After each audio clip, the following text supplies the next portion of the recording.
Jangan sampai kita berpikir ketika kita baru patah hati, lantas dunia sudah berakhir. Masih ada Allah. Iya sih, tapi gimana dong hidup saya nggak bisa hidup tanpa dia. Ada Allah. Nanti setelah Allah tunjukin, baru kita bilang untung ya dulu diputusin, ngomong gitu. Udah gitu kayak pamer gitu ke mantan nih biar dia nyesel. Wah, posting yang keren-keren, hasil editan, pencitraan. Karena salah satu prestasi kita tuh bisa bikin mantannya nyesel gitu kan. Astagfirullahaladzim. Enggak sih, dia mah gak nyesel, biasa aja. Artinya kegeeran kita doang kali ya. Wah, dia pasti udah nyesel nih, gue sekarang dokter. Dia udah nyesel nih, sekarang gue dokter. Dia udah nyesel nih, sekarang gue pengusaha sukses. Dia udah nyesel nih dan segala macam. Nggak pasti juga sih. Yang jelas kita jadi ngerasa benar ya, Allah menyelamatkan saya dari dosa. Coba kalau nggak diputusin dulu, mungkin kita sama-sama udah jadi pembuat dosa yang harus kita bayar mahal dosa-dosa kita itu di dunia dan di akhirat. Satu, oh gara-gara diputusin sama dia, akhirnya Allah mempertemukan saya dengan orang yang lebih tepat buat saya, bukan lebih baik ya. Karena lebih baik itu berarti kita menjudge. Belum tentu dia jelek, enggak. Yang lebih tepat buat kita. Dan dia juga dikasih yang lebih tepat buat dia. Karena kasusnya banyak teman-teman. Ada kasus seorang ibu yang sakit kanker, dirawat di salah satu rumah teduh yang tempat istri saya tuh, ditinggalkan oleh suaminya. Suaminya ketika tahu istrinya sakit kanker malah pergi ninggalin dia. Tapi di kasus yang lain, justru ada seorang suami setia banget nungguin istrinya, ninggalin semua pekerjaannya, tinggal di Bandung untuk jaga istrinya berobat. Padahal istrinya udah nggak bisa menyenangkan dia sama sekali, tapi dia setia kepada istrinya. Ini kan masalah Allah lebih tahu ya, masa depan kita bakalan kayak gimana, kasus-kasus kita bakalan kayak gimana. Bisa aja dengan pasangan yang Allah kasih sekarang, dia lebih sabar dengan proses kita dalam pekerjaan. Gak survive, gagal lagi, bikin usaha ini rugi, bikin usaha itu rugi. Tapi dia gak pernah ngeluh. Bukankah dia lah pilihan Allah buat kita? Gak usah ngeluh, kalau gitu ujian. Artinya ada aja pasti kebaikan yang kita lihatlah sisi baiknya. Dan itu bukti kalau Allah alam yajidka yatiman fa'awa. Nah sekarang coba alam yajidka yatiman fa'awa ini kita lihat dalam kasus Nabi. Goalsnya sama. Goalsnya supaya kita percaya sama ma wadda'aka rabbuka wa ma qala, itu intinya ya. Nah dalam konteks sirah Rasulullah SAW, kalau kita mau memahami alam yajidka yatiman fa'awa dengan membaca sirah, itu keren banget. Allah tuh benar banget ngomong alam yajidka yatiman fa'awa. Rasulullah lahir dalam keadaan yatim, Allah lah yang memfa'awakan Nabi. Dengan cara apa? Pertama Allah masukkan rasa cinta ke dalam hati kakeknya. Sehingga kakeknya menganggap Nabi sebagai cucu kesayangan di antara cucu-cucunya. Lalu Allah masukkan rasa cinta ke dalam hati ibundanya. Oh biasa Ustadz, banyak ibu yang gak sayang sama anaknya. Nah sekarang ibunya sayang banget sama anaknya. Aminah sayang banget kepada Muhammad SAW. Yang ketiga nih yang agak unik nih. Allah masukkan rasa cinta itu ke dalam hati ibu susunya. Halimah dari Bani Sa'di atau Sa'diyah namanya. Halimatus Sa'diyah. Kan ceritanya Halimah tuh mereka dari kabilah Sa'di itu, dari orang-orang pedalaman, biasanya suka ada musim kerjanya, suka ada kerja musiman. Nah kerja musiman itu apa? Nyusui anak-anak orang terpandang di kota Mekah. Sehingga beberapa cewek dari Bani Sa'di itu pada musim menyusui, mereka datang, yang mereka udah bisa menyusui, mereka datang ke Mekah mencari anak-anak orang terhormat di Mekah untuk disusui. Tujuannya dua. Satu, mendapatkan bayaran dari profesi itu. Kedua, bisa mengikat hubungan kekeluargaan antara keluarga si perempuan ini dengan keluarga bayi tersebut yang ayahnya adalah kepala kaum. Itu tujuan menyusui pada masa itu. Dan kalau sudah diikat persaudaraannya jadi kayak koalisi gitu, jadi geng gitu kan. Kalau ada sesuatu yang terjadi kepada keluarga ini, nanti yang akan ngebelain mereka itu adalah kabilah yang mereka sudah punya hubungan tadi tuh. Mu'akhad namanya, atau punya kayak perjanjian gitu. Nah, Ketika perempuan-perempuan, cewek-cewek dari Bani Sa'di datang ke Mekah, di antara mereka ada Halimah, mereka kan nyebar tuh. Sesuai dengan rekomendasi dari temannya, yang kenal dari sebelumnya, punya link apa, segala macam. Datang ke rumah-rumah, orang-orang terpandang di Mekah, terus cewek-cewek itu pada satu persatu mendapatkan bayi untuk disusui. Ada yang dapat bayi dari anak orang kaya, ada yang dapat bayi dari anak pemuka kaum, ada yang dapat bayi dari seorang anak yang dermawan, apa dan segala macam, banyak lah, pokoknya banyak keuntungan. Kecuali Halimah. Ketika yang lain udah dapat bayi-bayi keren, kamu dapat siapa?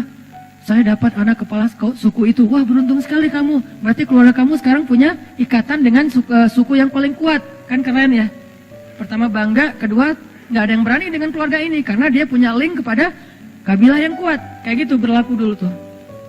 Terus kayak apa istilahnya ya? Zimmah. Nah, saya baru ingat.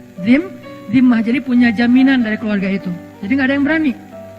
Terus kalau kamu dapat siapa? Saya dapat anaknya Fulan. Wah, anak orang kaya dong, dibayar gede dong. Alhamdulillah kalau bahasa sekarang, untung. Tapi giliran Halimah ditanya, kamu dapat siapa? Muhammad. Muhammad siapa? Ayahnya udah wafat. Hah, kamu ngambil anak yatim? Terus yang bayar siapa? Nggak ada.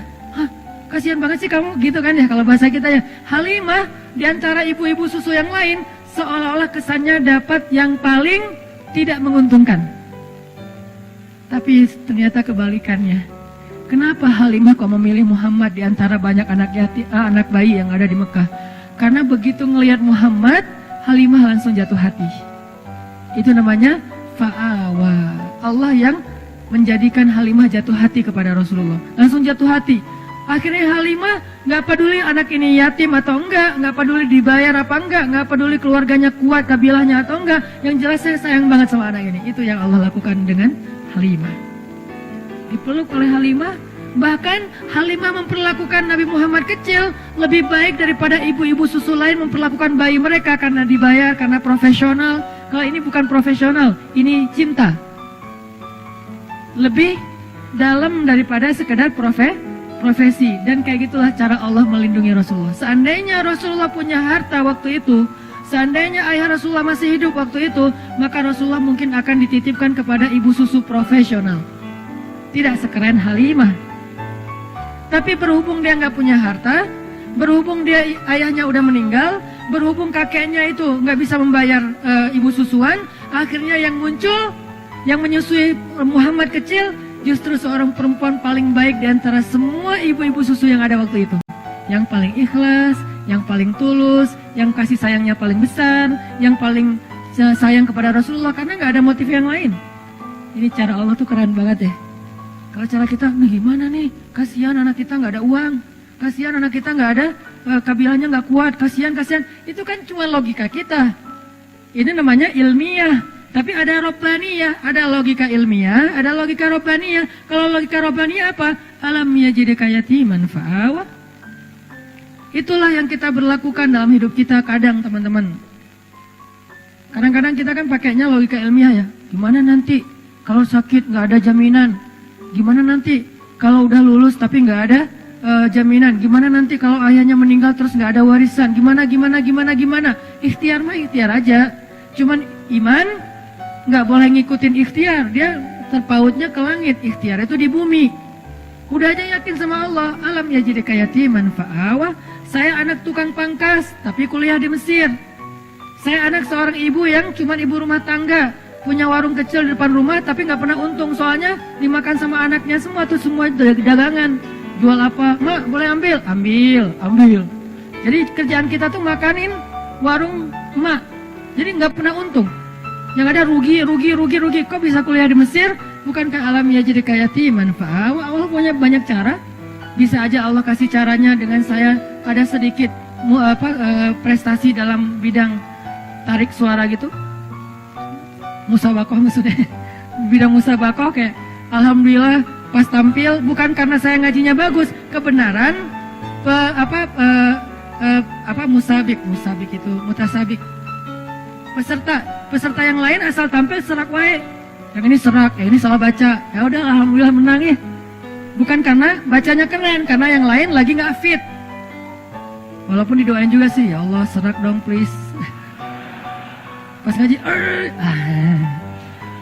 Jadi agak-agak kurang ikhlas juga namanya musabaqah anak-anak ya, kayak atlet gitu karena semangat ya semangat, jatuh dong jatuh, wah jatuh gitu. Jadi artinya kayak tadi lah tanding Pevi ya, Pevi Sanggu tadi teh nonton sama teman-teman. Begitu yang Jepang kan pas Sanggu yang street itu, yang pas Jepangnya main, yang keempat kan bagus semua tuh.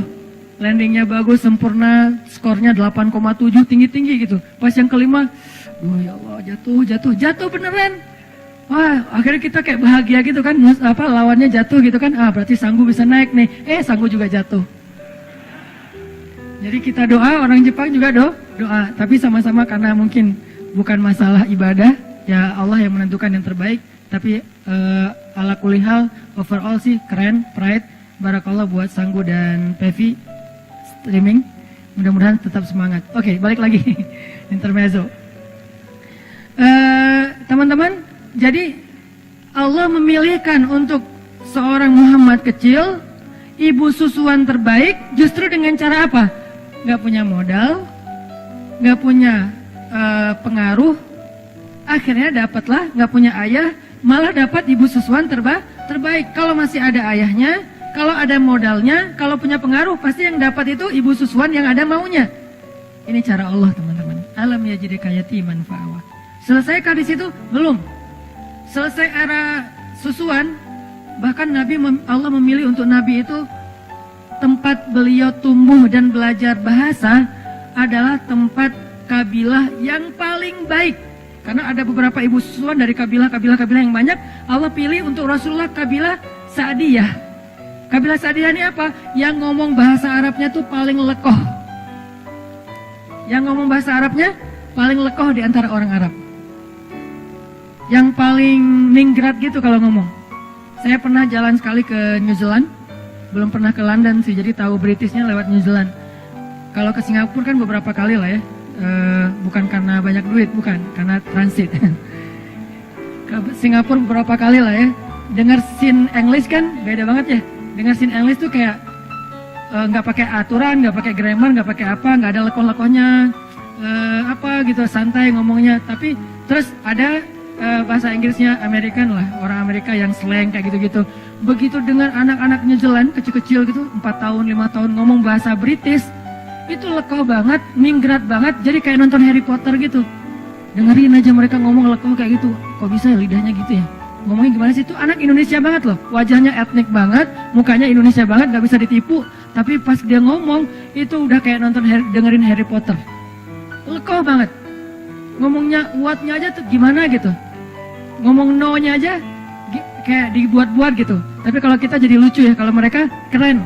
Nah, Rasulullah tinggal di sebuah kabilah yang ngomong Arabnya tuh paling British. Dalam analogi kita ya, yang ngomong Arabnya bukan sin English, bukan sin Arabic, tapi Britishnya Arabic.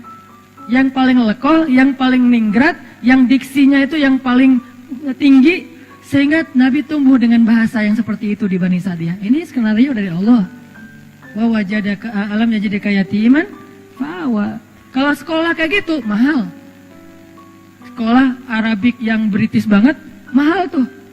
Dan yang sanggup sekolah kayak gitu hanya orang-orang kaya. Rasulullah, Allah punya cara sendiri. Allah tuh luar biasa, luar biasa. Gak ada duit, gak masalah kata Allah. Nanti aku undang aja hambaku yang paling tulus, yang dia bisa ngajarin hambaku ini bahasa Arab yang paling British.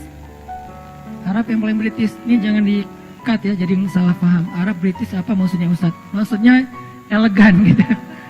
Maksudnya elegan, lekoh, ningrat, diksinya keren. Nah, setelah Nabi lekoh bahasa Arabnya, era pendidikan bahasanya udah selesai. Kan yang paling bagus bahasa itu dari kecil ya. Karena anak kecil cepat menyerap bahasa. Baru nanti dia, kayak anak saya orang Aceh, istri orang Jawa, tinggal di Bandung. Tapi kalau ngomong bahasa di rumah, dia yang paling nyunda. Karena teman-temannya anak-anak Bandung gitu. Jadi kalau dia ngomong Aisyah, Maryam tuh kalau ngomong sama saya malah kadang-kadang sering nanyanya ke Aisyah, Aisyah ini artinya apa sih? Aisyah ngajarin. Kenapa? Karena dia tumbuhnya di Bandung. Kalau dia tumbuhnya di Aceh, dia bakalan bahasa Aceh. Kalau dia tumbuhnya di Surabaya, dia bakalan bahasa Surabaya. Nah, masing-masing dikasih lingkungannya. Nah, Rasul tumbuhnya di Bani Sa'di, bahasanya paling bagus. Udah selesai? Belum. Nanti ada era lagi, kedua, setelah masanya Abdul Muthalib, Aminah, Halimah, nanti ada era kedua. Awalnya dinaungi atau dipelihara oleh pamannya Abu Thalib. Ini era periode kedua. Dan ini juga luar biasa. Abu Thalib punya banyak anak, tapi yang paling disayang justru ponakannya. Punya banyak anak, tapi yang paling disayang justru ponakannya. Kemana-mana pergi pasti yang dibonceng ponakannya. Muhammad ikut paman, ikut boncengan, motoran gitu. Motornya keledai, onta, kuda. Memotoran aja keliling Mekah, ke Suriah dulu namanya Damaskus, kemudian ke Yaman. Yang dibawa motoran sama Abu Thalib touring kemana-mana itu siapa? Ponakannya, bukan anaknya justru. Kenapa bisa kayak gitu? Allah masukkan cinta ke dalam hati Abu Thalib, sehingga diantara semua keluarganya yang paling disayang justru bukan anaknya tapi ponakannya. Allah yang bikin kayak gitu. Sehingga karena sayangnya Abu Thalib kepada Rasulullah kecil, Muhammad kecil, akhirnya Abu Thalib tuh mikirin banget pendidikan Muhammad kecil. Mikirin banget. Gimana ya cara anak ini jadi seorang pemimpin? Anak-anak yang lain gak gitu-gitu amat.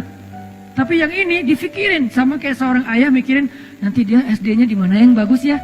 Browsing, banding-bandingin, komparasi yang satu dengan yang lain, harga, kurikulum, segala macam kan ya? Nanti SMP-nya di mana ya? Nanti dia belajar ini di mana ya? Nanti dia belajar itu di mana ya? Sama kayak sekarang saya mikir anak saya nanti, kalau yang dia laki-laki dia harus bisa satu. Buat saya pribadi ini subjektif banget ya. Karena saya mengkader dia rambutnya harus panjang, keriting, berarti dia surfing, skateboard. Karena model rambut udah dapet nih, kayak reggae banget lah ya. Surfing, skateboard harus bisa. Berarti belakang rumah saya harus bikin mini rem, biar dia latihan sendiri gitu. Satu. Dari sisi mainnya. Dari sisi intelektualnya, mulai sekarang karena istri memang sama-sama belajar di Mesir, diajarin bahasa Arab. Jadi kita kalau ngomong rahasia dengan istri di rumah udah ketahuan sama anak-anak, tahu. Walaupun mereka nggak bisa ngomong bahasa Arab, tapi ngerti kalau kita ngomong bahasa Arab. Saya misalnya bilang mau sesekali makan mie instan gitu kan ya, kan biar anak-anak nggak ikut-ikutan. Saya ngomongnya rahasia sama istri pakai bahasa Arab. Saya pengen makan makarona gitu ya. Baba mau makan mie instan ya, gitu langsung ketahuan, nggak bisa rahasia-rahasiaan lagi. Atau mau keluar gitu, kita keluar berduaan yuk, tapi pakai bahasa Arab. Gitulah pokoknya. Jadi kita keluar berduaan yuk, nggak usah bawa anak-anak, pasti ketahuan. Kita mau ditinggal kata mereka. Jadi karena udah dilatih di rumah dari sisi intelektualitasnya, bahasanya nggak harus lancar ngomong, tapi ngerti secara listening. Terus Al-Qur'annya, pokoknya bagian saya mah main aja, bagian yang tadi pendidikan, apa segala macam, istri aja lah. Ngafal Quran, ngafal hadis, bahasa Arab, ya sama Umi aja deh. Sama Baba apa? Yuk kita jalan yuk kita main yuk. Bagian seru-seruan gitu. Supaya dia nanti, kalau saya cita-citanya, anak saya tuh, kalau laki-laki, tampilan reggae, tapi instalasi di dalamnya tuh, softwarenya Mekah. Jadi anak main tapi hafal Quran, pengennya mah, ya namanya juga orang tua kan ya. Nah Abu Thalib mikir banget buat Muhammad kecil. Gimana anak ini jadi seorang leader, gimana anak ini jadi seorang yang luar biasa, pemimpin umat, itu difikirin sama Abu Thalib. Kenapa kok bisa gitu-gitu amat? Allah titipin Muhammad kepada Abu Thalib. Alam yajidika yatiman fa'awa. Allah yang titipin. Kalau Allah titipin itu udah keren banget, udah pasti. Sehingga di sebelah Ka'bah itu teman-teman, sebelah Ka'bah itu ada sebuah spot, sebuah tempat kongres para ketua kabilah, pemimpin kabilah di Mekah, namanya Darun Nadwah. Itu di sebelah Ka'bah. Kalau sekarang mungkin jadi kayak makam Ibrahim gitu kan, kalau yang pernah umroh, daerah-daerah situ. Jadi sebelah Ka'bah ada tempat orang-orang kepala suku Mekah itu sering bikin kongres. Bikin meeting, bikin apa, ngomongin tentang kota Mekah, ngomongin tentang perdagangan, ngomongin tentang politik, ngomongin tentang perang, dan seterusnya. Semuanya di situ, namanya Darun Nadwah. Nah biasanya setiap ketua kabilah kalau pergi ke Darun Nadwah itu, mereka bawa anak kesayangannya yang laki-laki sebagai kaderisasi. Jadi pendidikan pada masa itu tuh bukan sekolah formal, ikut ayahnya, itu pendidikan pada masa itu. Bukan sekolah formal tapi ikut ayahnya. Sehingga biasanya anak laki-laki nggak akan jauh-jauh dari ayahnya, anak perempuan nggak jauh-jauh dari ibunya. Sehingga Nabi SAW ternyata selalu dipilih oleh Abu Thalib di antara anak-anaknya untuk ikut Abu Thalib ke Darun Nadwah. Yang lain milih anak laki-lakinya, Abu Thalib milih ponakannya. Coba, ngapain dipilih ikut dalam Darun Nadwah? Nanti di Darun Nadwah dia duduk di sebelah Abu Thalib. Duduk di sebelah Abu Thalib, dengerin gimana cara komunikasi dalam sebuah musyawarah, meeting, kongres, gimana cara meyakinkan orang kepada pendapat kita, gimana cara komunikasi yang santun, gimana cara debat yang baik, gimana cara ngatur pemerintahan, gimana tentang politik, gimana tentang jihad, gimana membangun koalisi, gimana, itu Muhammad semuanya dengerin di sebelah Abu Thalib. Kebenaran Abu Thalib yang paling bijak di antara ketua kabilah. Jadi dia kayak belajar langsung ke legend-legendnya gitu. Belajar langsung ke legend-legendnya. Di situ nanti ada Abu Jahal, walaupun belum musuhan ya. Abu Jahal masih dikenal Abu Al-Hakam. Jadi kalau ngeluarin kata-kata itu syair semua. Nabi jadi ngedengar, oh gitu ngomong yang diksinya bagus. Oh gini ngomongnya yang punya wawasan. Oh gini ngomongnya yang menyampaikan teori, analogi segala macam. Muhammad belajar kayak itu. Sehingga ketika Muhammad pulang ke rumah, anak-anaknya Abu Thalib mengupdate berita tentang politik Mekah lewat Rasulullah. Muhammad tadi ngomong apa di sana? Gitu coba. Padahal ayahnya sendiri kepala suku, tapi ayahnya memilih Muhammad kecil. Alam yajidka yatiman fa'awah. Allah itu udah sebaik-baik pembuat rencana lah pokoknya. Ini harusnya menjadikan kita makin belief, makin yakin sama Allah. Kalau diserahin urusan kita ke Allah itu emang dahsyat. Ketimbang kita bikin sendiri. Kita nggak apa-apa merencanakan hidup sendiri, merencanakan masa depan sendiri, nggak apa-apa. Tapi tetap serahin ke Allah urusan apa? Urusan jalannya. Jangan sampai kita melenceng. Karena begitu kita melenceng dan menganggap melenceng itu lebih menguntungin kita, berarti Allah udah nggak terlibat dalam hidup kita. Dan kalau Allah udah nggak terlibat, mentok nanti ujung-ujungnya. Kalau kita ngikutin jalan Allah yang lurus, walaupun menurut logika ilmiah kayak nggak jelas gitu, ikutin aja. Karena emang jalan Allah itu unik. Sering banyak surprise gitu kan ya, sama kayak Rasulullah, kok gitu sih harus yatim dulu, kan nggak tahu nih alasannya, pas tahu, oh iya ya, ternyata dengan yatim justru dapat Halimah, kok gitu sih yatim dengan yatim justru dapat Abu Thalib, dan seterusnya. Intinya, wa wajadaka ailan fa'aghna. Itu teman-teman, insya Allah ternyata baru dapat satu ayat, alam yajidka yatiman fa'awa. Itulah tafsir teman-teman. Itulah yang kita pelajari di Mesir, di Al-Azhar. Satu ayat, itu kalau mau dibedah lebih dalam lagi mungkin banyak komparatif dengan surat-surat yang lain akan lebih panjang. Tapi intinya sih bukan mau pamer ayat, pamer wawasan, bukan. Intinya adalah harusnya semua wawasan yang kita dengar tadi membangun iman di hati kita. Liyazdadu imanan ma'a imanihim, bertambahnya keyakinan di dalam hati kita tentang apa? Tentang Allah. Ma wadda'aka rabbuka wa ma qala. Allah tuh gak pernah ninggalin kamu, gak pernah benci sama kamu. Insyaallah next week kita akan bahas wa wajadaka dhallan fahada. Masih panjang surat Ad-Duha. Gak apa-apa ya lama-lama di surat Ad-Duha. Yang penting mendalam dan setiap ayatnya bisa jadi booster buat kita. Gak usah terburu-buru, sehingga kita bisa jadikan Al-Quran syifa lima fis sudur, obat hati kita, rahmatan, menjadi kebaikan buat kita insyaallah.